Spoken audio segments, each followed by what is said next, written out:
moi c'est Léa, j'ai 24 ans et je suis passionnée de tricot et de crochet. Et du coup, je voulais vous faire une vidéo, mes conseils pour pouvoir débuter, pour ceux qui hésitent à se lancer. Voilà, pour histoire de savoir un peu les conseils que je pourrais donner. Alors, ce n'est pas mon métier, je suis pas professionnelle, loin de là, mais j'ai commencé quelque part. Et donc, je voulais un peu vous partager des conseils. Puisque ça peut être intimidant, on entend un peu partout des choses, des personnes qui sont pour certaines choses et d'autres contre, et du coup je trouvais ça pas mal de vous donner mes conseils à moi. Après ça reste que mon avis, mais voilà. Alors j'en avais déjà fait un TikTok il y a quelques temps, il y a quelques mois je crois, mais je me suis dit que ce serait peut-être mieux de me poser directement dans une vidéo YouTube pour pouvoir vous donner plus d'infos là-dessus et pouvoir en discuter tranquillement. Donc c'est parti.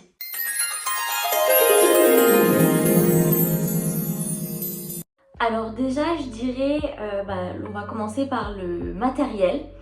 Et du coup, le meilleur conseil que je puisse vous donner, c'est déjà de ne pas investir dans du matériel trop cher pour débuter.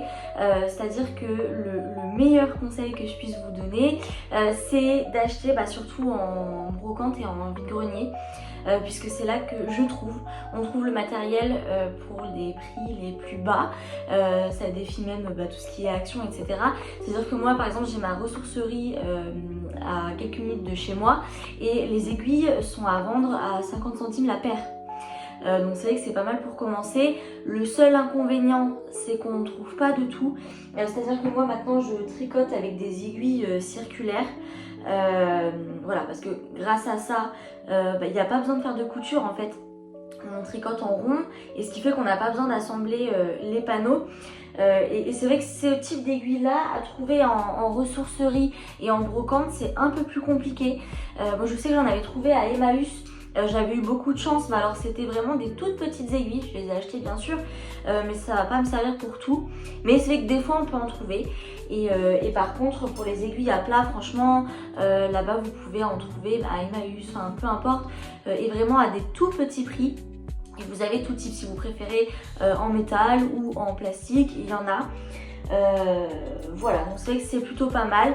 La laine aussi, je sais que moi je trouve souvent, tout est relatif, mais il y a pratiquement toujours de la laine dans les vide-greniers en plus ou moins grosse quantité. Après au début moi j'en achetais une pelote par-ci par-là et c'est vrai qu'après du coup on se retrouve avec les pelotes sur les bras et on sait pas quoi en faire.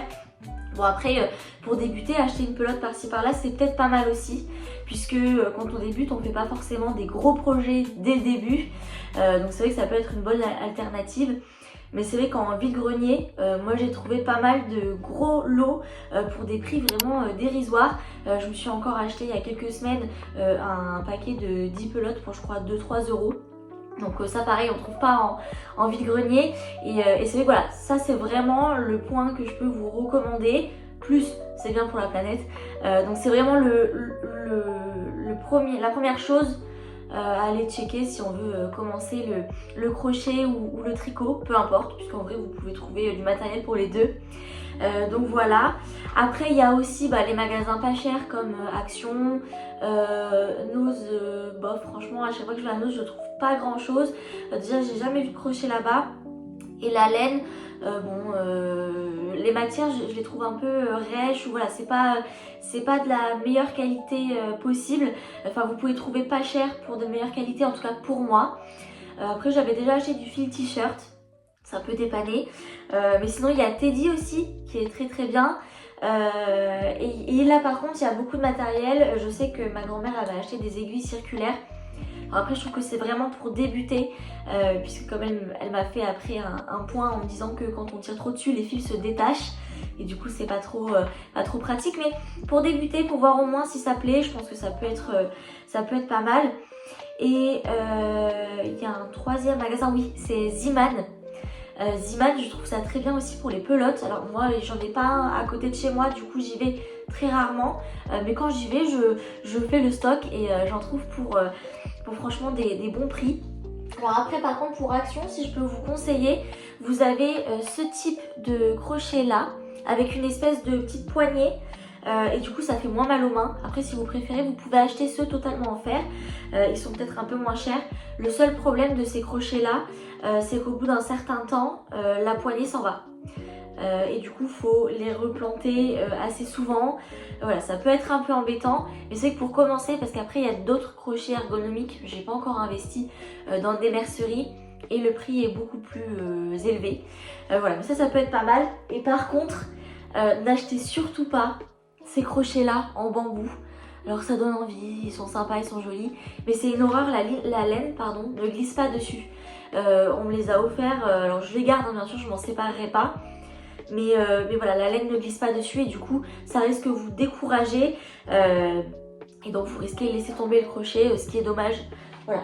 Après en ce qui concerne la laine chez Action, moi j'achète beaucoup d'acrylique, je sais que tout le monde n'est pas d'accord avec ça, mais bon, je commence progressivement à investir dans de la laine un peu plus chère, qui n'est pas de 100% de l'acrylique, mais je sais que j'ai fait ça pendant je crois 4-5 ans. Alors je sais, c'est bon, soit c'est du plastique hein, l'acrylique, c'est pour ça que ça coûte pas cher, mais je trouve que celle d'Action, en tout cas je peux la passer à la machine, elle ne bouge pas. Donc voilà, ça je peux vous la recommander. Alors après, essayez d'en prendre toujours un peu plus chez Action quand vous souhaitez faire un projet, parce qu'ils reçoivent pas forcément toujours la même laine et du coup ça m'est arrivé de commencer un projet puis de vouloir en racheter parce qu'il m'en manquait et qu'il n'y en ait plus. Voilà, puisqu'après ils peuvent pas en recommander, c'est pas comme un magasin classique, donc ça peut être un peu embêtant. Mais voilà, en tout cas la laine Action et la laine Ziman, je n'ai jamais eu de problème avec. La laine Jiffy un peu plus, je trouvais qu'elle s'étirait vachement. Après j'ai pas essayé de la passer en machine puisqu'au final j'ai fait des projets que j'ai donnés, des choses comme ça. Mais voilà, donc la laine Jiffy elle est pas chère non plus, mais elle peut s'étirer un peu, à moins qu'ils aient changé leur composition depuis. Mais voilà. Et la laine Teddy, bon j'ai jamais eu de problème. Si, j'avais fait un pull il y a longtemps, enfin il y a quelques mois. Je vous mets la photo juste là parce qu'il faut le rentabiliser. J'ai passé des semaines à le tricoter. C'est ma faute, hein, c'est pas du tout la faute de Teddy. Je l'ai mis une fois. Bon déjà j'avais mal taillé les aiguilles, il m'allait un peu juste. Bref, je l'ai mis une fois. Je me suis dit ah bah je vais le laver. J'avais un peu transpiré, bref. Bah il passait pas à la machine. Il est devenu vraiment rikiki, mais je crois que je vous en avais déjà parlé dans une vidéo. Donc voilà, un conseil que je peux vous donner aussi, quand vous voulez passer vos projets à la machine, regardez avant sur l'étiquette, gardez-vous peut-être une étiquette toujours de pelote avec vous, pour voir si ça passe à la machine ou pas, parce que histoire de ne pas détruire votre travail, quoi. Ensuite, autre conseil que je peux vous donner, moi alors je fonctionne beaucoup comme ça, c'est-à-dire que j'ai besoin de motivation avant de me lancer dans quoi que ce soit, c'est par exemple d'aller voir sur TikTok, il y a beaucoup d'inspiration sur ce qu'on peut faire au crochet ou au tricot, même si je trouve qu'au tricot sur TikTok il y a encore moins de choses. Je trouve que le crochet c'est un peu plus, on va dire, à la mode, c'est un peu plus développé que le tricot sur TikTok, même si là j'ai l'impression que c'est en train d'arriver. Mais voilà, vous donner un peu de motivation de ce que vous pouvez faire, puisque moi avant de débuter le crochet je trouvais ça vraiment, enfin ça m'avait l'air vraiment très compliqué et du coup je me disais que j'allais jamais y arriver. Et du coup je me motivais en regardant des TikTok, par exemple sur des hauts que je pouvais créer. Ça c'était surtout ce qui me motivait, les hauts, ce qui est un peu ironique puisque maintenant j'en fais presque plus, mais voilà, et de me dire purée c'est possible et des filles y arrivent, moi aussi je veux faire ça, et du coup me lancer là-dedans, et du coup aussi pour vous lancer, n'hésitez pas à regarder des tutos. Je conseillerais plutôt sur YouTube, puisque c'est plus long et du coup c'est plus complet. Les personnes prennent plus le temps d'expliquer, je trouve. Après chacun sa manière d'apprendre, hein. Franchement c'est comme vous préférez, mais je trouve que sur YouTube c'est beaucoup plus facile et tranquille, puisque je sais que sur TikTok on a tendance à être pressé et du coup à vouloir aller vite, et c'est là qu'on perd un peu le fil. Après tout dépend, franchement j'ai des copines qui ont commencé le crochet avec TikTok ou même avec des patrons sur Insta, juste avec l'écrit. Ça franchement chapeau, commencer directement avec des patrons, faut y aller. Mais voilà, après chacun sa façon d'apprendre, encore une fois ça reste que des conseils. Et par contre moi j'ai 2 créatrices à vous recommander, enfin 3 avec une autre pour le crochet pardon. Pour le tricot je conseillerais fortement Stefaline Made. D'habitude d'habitude. D'ailleurs, elle a un livre qui va sortir au mois de septembre. Mais ses vidéos, franchement, d'ailleurs, je suis en train de faire un pull, le pull plume de la part de Stephanie Made. Et franchement, tous les pulls que j'ai fait, à part un je crois, viennent de cette créatrice. Elle propose aussi des gilets, des accessoires. J'ai fait aussi des mitaines avec cette créatrice et franchement je l'adore, puisqu'avant elle je ne faisais que des écharpes au final au tricot, sur aiguille plate. En plus je ne savais pas faire avec les aiguilles circulaires. Il faut savoir que je suis très nulle en couture. D'ailleurs je pense que je ferai une vidéo là-dessus, puisque je me suis racheté une machine à coudre. J'ai envie de persévérer et de faire des choses, mais mon cerveau n'arrive pas à comprendre, je suis très nulle à ça. Mais du coup, je ne pouvais pas me faire de pull puisque je suis très nulle à assembler, et du coup ça me bloquait.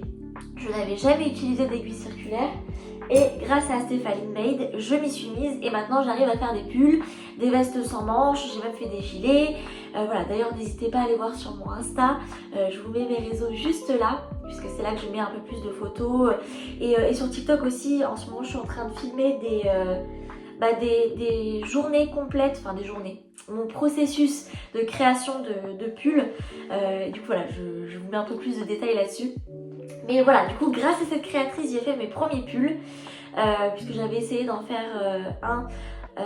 D'ailleurs je vous avais fait un TikTok avec une créatrice américaine. À l'époque j'y connaissais rien. Du coup j'avais fait avec une taille de laine au pif, des aiguilles au pif qu'une collègue m'avait donné. Et du coup bon, je voulais un pull large, j'ai eu un pull très près du corps. Et voilà, et du coup avec Stephanie Made j'ai pas eu ce problème là, parce que je trouve qu'elle explique vraiment très bien. Donc voilà, si je peux vous conseiller une créatrice pour commencer, c'est bien évidemment elle. Il y a aussi les tricots de Manon, elle explique très bien aussi.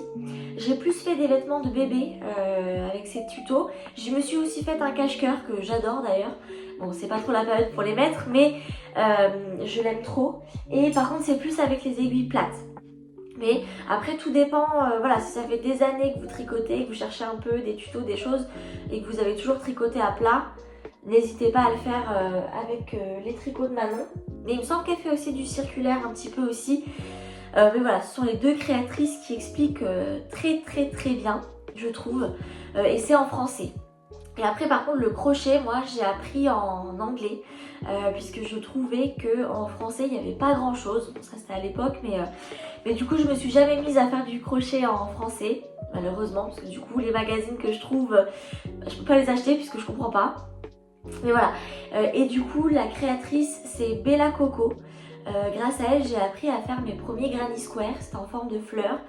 Grâce à ça j'ai fait un sac. Voilà, et du coup voilà, je l'ai trouvé hyper pédagogue.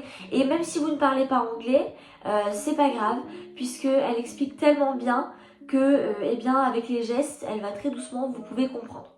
Donc voilà, ce sont les trois créatrices YouTube que je peux vous conseiller. Et du coup ce que je peux bien évidemment aussi vous conseiller, c'est de ne pas commencer trop gros, c'est-à-dire de ne pas commencer par exemple par une couverture ou un pull. Voilà, alors après comme vous voulez, si c'est un projet qui vous tient vraiment à cœur et que vous avez vraiment envie de le réaliser, franchement faites-le. Si vous n'êtes pas motivé pour quelque chose, vous n'allez pas réussir à aller jusqu'au bout. Mais je peux quand même conseiller de commencer petit, histoire de ne pas vous décourager. Moi par exemple, j'avais commencé par un sac. J'avais fait plein de granny square justement avec le patron de Bella Coco. Sauf qu'après il fallait cacher les fils, puisqu'à l'époque je ne savais pas les cacher au fur et à mesure. Il fallait compter parce que je ne savais pas, et du coup toutes mes fleurs avaient des pétales, nombre de pétales différentes. Et il a fallu aussi assembler tous les carrés, ce qui m'a pris vraiment énormément de temps. Alors après j'étais vraiment motivée on va dire, et du coup ça m'a poussée à aller jusqu'au bout. Mais si je pouvais vous conseiller, c'est de commencer plutôt petit. Par exemple au crochet, faire des bandanas. Ça en plus c'est super simple à faire et on peut les porter souvent, ce qui est cool aussi. Ouais, des bandanas. Quoi d'autre? Il y a aussi des dessous de verre, ça peut être sympa. Bon, des petits sacs peut-être. Après je vous conseille pas forcément de débuter avec du fil t-shirt, parce que je trouve que c'est très dur à manier et ça fait mal aux mains, et du coup ça peut vous vous dégoûter un peu. Bon, après c'est rapide, c'est plus rapide que de la laine fine on va dire. Mais voilà, ça peut être un peu décourageant. Oui, là du coup j'en ai un à côté de moi, un marque-page aussi, parce que ça c'est pratique. Moi je sais que j'en avais jamais et celui-là du coup je l'ai fait il y a des années. Je peux pas vous le montrer parce qu'il tient mon livre. Voilà, mais c'est un projet utile qui est très rapide aussi. Et au tricot, peut-être pas une écharpe, parce que ça aussi c'est très long, on se rend pas compte parce que c'est tout droit. Mais vu que c'est très très long à faire, c'est long en durée aussi. Au tricot ou au crochet, je peux vous conseiller aussi des bonnets. C'est les premiers projets que j'ai réussi à faire bien comme il faut. Ça, et aussi, je pense que ça peut être pas mal de commencer par faire des mitaines par exemple au tricot. Moi je l'ai fait mais longtemps après et j'ai trouvé ça facile et en 2 jours c'était plié franchement. Après moi je tricote depuis que je suis petite, du coup c'est vrai que j'ai un peu plus d'aisance. Ce sera peut-être plus long pour des personnes qui débutent, mais je trouve ça pas mal franchement. Ça et ouais, des hauts aussi, peut-être des hauts au crochet, c'est pas mal. Il y a pas mal de créatrices. Après moi je peux surtout vous recommander des créatrices en anglais, parce que toujours pareil je ne sais pas faire en français. Mais voilà, je trouve qu'il y a pas mal de choses, maintenant surtout avec internet on peut trouver très facilement. Ou alors renseignez-vous aussi dans les parages. Moi je sais que dans la ville à côté de chez moi, il y a une mercerie qui propose aussi des cours. Et du coup, je pense que vous devez acheter par contre le patron. Et vous pouvez vous fournir en laine sur place. Et après, elle vous explique comment faire le patron. Donc ça aussi ça peut être sympa si vous avez besoin peut-être de quelqu'un pour vous accompagner plus qu'une vidéo YouTube, ce que je peux comprendre aussi. Vous pouvez trouver des cours je pense facilement proches de chez vous. Voilà, oui, au niveau des premiers projets, je crois qu'on a fait le tour. Après, vous pouvez aussi vous lancer, je sais que ma meilleure amie s'est lancée dans le crochet il y a peu de temps. Et du coup, vous pouvez vous lancer aussi dans les peluches. Moi, j'avoue que c'est pas du tout mon fort. Du coup, si vous avez besoin de conseils, ne vous renseignez pas auprès de moi. Puisque j'ai beaucoup de mal à les faire. Je trouve que ça rend pas bien quand je les fais. Et de toute façon, je pense, j'ai déjà dit... avant, mais je suis pas du tout perfectionniste. Moi j'aime bien les trucs un peu briquet de broc, voilà. Et du coup souvent il y a un œil, enfin c'est pas symétrique et en vrai je pense que ça leur donne du charme aussi, mais c'est pas du tout les projets que j'affectionne le plus. Moi j'aime beaucoup faire au crochet tout ce qui est déco pour la maison ouais, tout ce qui est utile on va dire, et au tricot beaucoup de vêtements, d'accessoires à porter. Voilà, donc mais voilà, je pense que les peluches, si vous aimez bien ça, ça peut être sympa. Moi j'en ai fait quelques-unes en débutant aussi pour ma famille ou pour mon copain. Et voilà, mais c'est pas mon fort. Après, au fur et à mesure du temps, vous allez pouvoir voir ce que vous préférez, ce que vous n'aimez pas, vous spécialiser dans des choses ou toucher à tout. Franchement, chacun fait comme il peut ou comme il veut surtout. Voilà, il n'y a pas de limite, il ne faut pas vous restreindre. Et comme je le dis souvent dans les vidéos, si c'est pas parfait, on s'en fiche. Le plus important c'est que vous ayez essayé et essayez surtout d'aller jusqu'au bout. N'hésitez pas à défaire, c'est pas une mauvaise chose. C'est pas parce que vous êtes nul. Il n'y a pas de nul à partir du moment où vous avez débuté. C'est déjà super. Et c'est en défaisant et c'est en faisant qu'on apprend. Moi je suis contente franchement de l'évolution que j'ai eue là en ces 5 ans pratiquement en crochet. Et voilà, si j'avais pas persévéré, j'en serais pas arrivée là. Voilà, donc il faut pas vous décourager, pas vous dire je suis plus nulle que machin. Il faut pas vous comparer. On va tous à des rythmes différents. Je suis sûre que si ça se trouve avec plus de persévérance, vous saurez faire des trucs que même moi je ne sais pas faire. Voilà, moi j'aimerais bien par exemple me lancer dans tout ce qui est tricot avec des dessins. J'avais un petit peu essayé mais c'était pas très concluant et comme j'aime pas trop compter, pas trop me prendre la tête, voilà. Mais voilà, il faut pas se dire j'y arriverai jamais, si, en regardant les bons tutos, en prenant le temps et voilà, je suis sûre qu'on peut faire des choses vraiment, vraiment hyper sympas. Et par exemple je suis en train de faire une couverture qui s'appelle la Persian Tiles qui est en mandala et il y a quelques années je trouvais ça impossible. Bon là il faut que je défasse puisque je me suis trompée en lisant le patron, mais j'ai quand même bien réussi à avancer. Je vais vous attraper un carré, mais voilà, j'en suis déjà entre guillemets à là. J'ai déjà été un peu plus loin lors d'un essai, mais il y a quelques années j'étais incapable de faire ça. Donc voilà, c'est vraiment pour vous dire qu'il faut persévérer. Voilà, même si c'est pas parfait, c'est pas grave, c'est comme ça qu'on évolue. Et puis avec un peu de chance, vous aurez un don naturel et vous arriverez à faire ce que je fais là directement. Et franchement, je vous le souhaite. Mais voilà. Et puis même j'avoue que des fois je défais pas les projets que j'ai fait puisque j'ai passé du temps et même si c'est moche, tant pis. Voilà, mais je pense que c'est important aussi de savoir lâcher prise par rapport à ça. Et ça c'est comme n'importe quel hobby qui existe, hein, mon chat, mais c'est jamais parfait au début. Quand, je sais pas, quand un peintre commence à peindre ou peu importe, quand un menuisier commence à faire des meubles, c'est jamais parfait.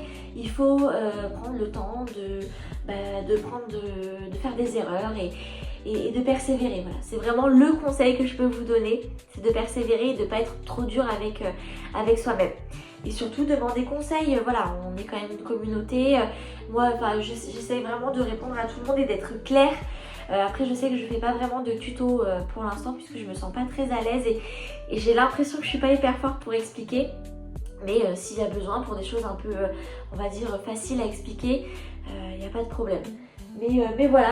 Voilà, donc comme je disais, n'hésitez pas à me dire si la vidéo vous a été utile et n'hésitez pas peut-être à mettre aussi dans les commentaires si vous avez d'autres conseils à donner puisque peut-être que j'en ai oublié, hein, voilà, mais en tout cas je vous souhaite de commencer comme moi le crochet ou le tricot puisque ça peut peut-être aboutir sur une passion aussi et ou même ça vaut aussi pour n'importe quel loisir créatif ou autre. Franchement, lancez-vous, on s'en fiche même si vous vous loupez ou si vous vous rendez compte que finalement ça ne vous correspond pas, au moins vous aurez tenté et voilà. En tout cas, on se dit à la prochaine pour une autre vidéo sur le crochet ou le tricot et n'hésitez pas à vous abonner ou à laisser un commentaire, en tout cas ça me fait trop plaisir.